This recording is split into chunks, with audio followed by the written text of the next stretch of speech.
You thought you got away, didn't you? Yeah. I told y'all, listen, Biden literally signed a bill into law. I'm going to read that shortly, Jamal Fowler.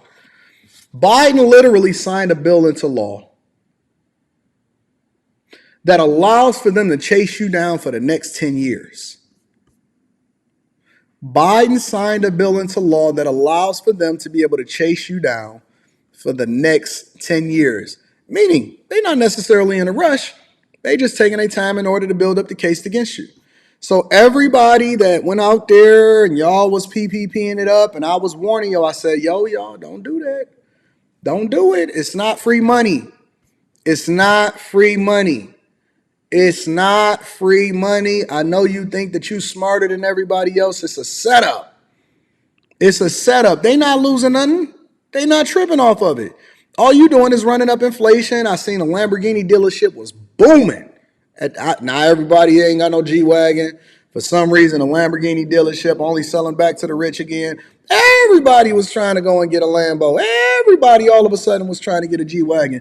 Everybody was riding in the baby Benz, the BMWs and all of that. All of a sudden, money was everywhere. We didn't know where the money was coming from. I said, is everybody just leapfrogging me? I'm working my butt off every single day, and I'm doing really, really well in life, and all of these people just seem to just be booming. I don't know if everybody in Atlanta and Miami and Florida, Broward County, over in LA, Texas was booming. Houston was starting to come on back up. I said, where is everybody getting all of this money from? Even the cops. I seen police officers pulling up in that new Charger Hellcat. I said, they paying them that type of money? I mean, I knew the nurses was booming, but I didn't know that police officers and sheriffs was getting to the bag too. I said, well, let me find out what's going on out in these streets. We are now hearing from Broward Sheriff Gregory Toney after 17 deputies have been arrested and charged with fraud. Local 10's Roy Ramos is live with this developing story. Roy. Nicole, and we have learned that nearly 100 BSO employees did apply for the PPP loans. And of the 100, 17 of them are now facing federal charges. Well, as you mentioned, let's put that in perspective. Over 100 Broward County employees or sheriffs. Wait. This is just over in the sheriff's department over there in Broward County. Shout out to Fort Lauderdale. Over 100 applied. 17 of them just got arrested. 17 of them just got arrested. See, everybody was quiet. Everybody thought everything had went away. Oh, man, they ain't coming after me. I ain't tripping about it. I ain't tripping. I'm good. Take me to jail. Throw away the key. 17 sheriffs are now being arrested and charged. Let's continue. Mentioned today, we did get a chance to speak with Broward Sheriff Gregory Toney about these allegations, and he says if his employees were involved in this type of criminal activity, they do not deserve to be working in the law enforcement profession. Did you believe you were receiving these loans legitimately? 17 members of the Broward Sheriff's Office, which include mostly black people? Say it ain't so. Wait. Mostly black people? No, family. No, we ain't having it. BSO deputies and detention deputies released from the federal courthouse in Fort Lauderdale after being indicted on charges that include wire fraud. Look at them. Was it worth it? Was it worth it?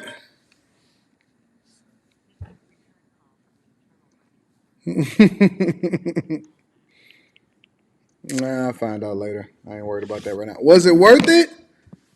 Was it worth it, my people? My people, my people, my people, my people. After federal investigators said they fraudulently applied for and received funds from the Paycheck Protection Program, or PPP loans. Bonds were set. They're being released. Nobody, as far as I know, is being detained. And we'll take it from there. We'll be back in court. Attorney Brian Silber represents 3 of the defendants, some of whom have either been suspended or placed on leave pending the outcome of the investigation. I can't comment on the nature of the case. While the charging documents do not allege that any of the defendants committed the charged offenses in the course of their official duties, this does not in any way diminish the seriousness of what the defendants are alleged to have done here. Sheriff Gregory Toney said he first learned of the crimes in November of 2021, prompting him to investigate all 5,500 of his employees, including himself and other top brass. Of the 17 indicted, 7 BSO deputies and 1 sergeant. Ooh, we got us a modern white woman over there. Modern white woman coming through. Her looks like she probably got a little girlfriend on the side of her. Enforcement and 8 detention deputies and 1 sergeant in corrections. I hate to see that, knowing some of the individuals and seeing the names on that list that's being indicted, some of them were good officers, but you're only as good as the last act and conduct that you execute. We learned the defendants involved received tens of thousands of dollars. Why are all of these people so big? Who they chasing? Do they got administrative duties? Or are they sitting at the desk? Or are they actually real sheriffs and out here patrolling? And why almost all of them? 99% of them is black people and black women and black men.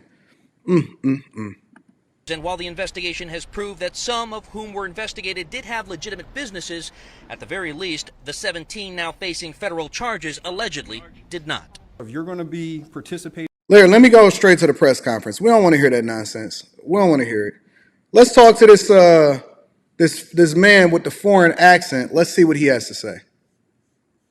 Together with the officials standing alongside of me, we are here today to announce federal charges against 17 defendants. Each defendant is charged separately, yielding a total of 17 separate cases or prosecutions. This is not a single indictment involving 17 defendants. Rather, it is 17 separate indictments.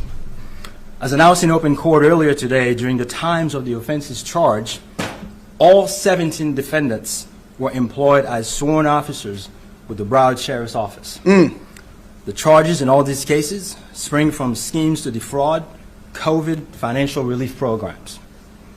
Over the next few minutes, I'll be sharing some brief remarks. Thereafter, I'll be followed by Assistant Special Agent in Charge Rosen and Sheriff Toney, who I am very grateful to for agreeing to host us here when I asked him. I truly appreciate that. Yes, sir. Look at these strong black men working together. Working together in order to make sure that they clean up our streets of these bad officers. All have completed our remarks. We'll take a few questions.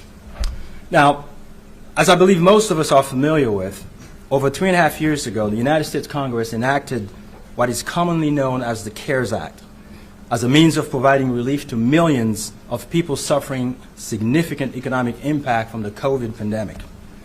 One important program was the Paycheck Protection Program, which is also known by the acronym PPP.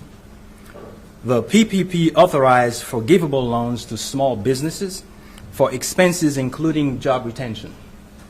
Another important program was the Economic Injury Disaster Loan Program, which is also known by the acronym EIDL, E-I-D-L.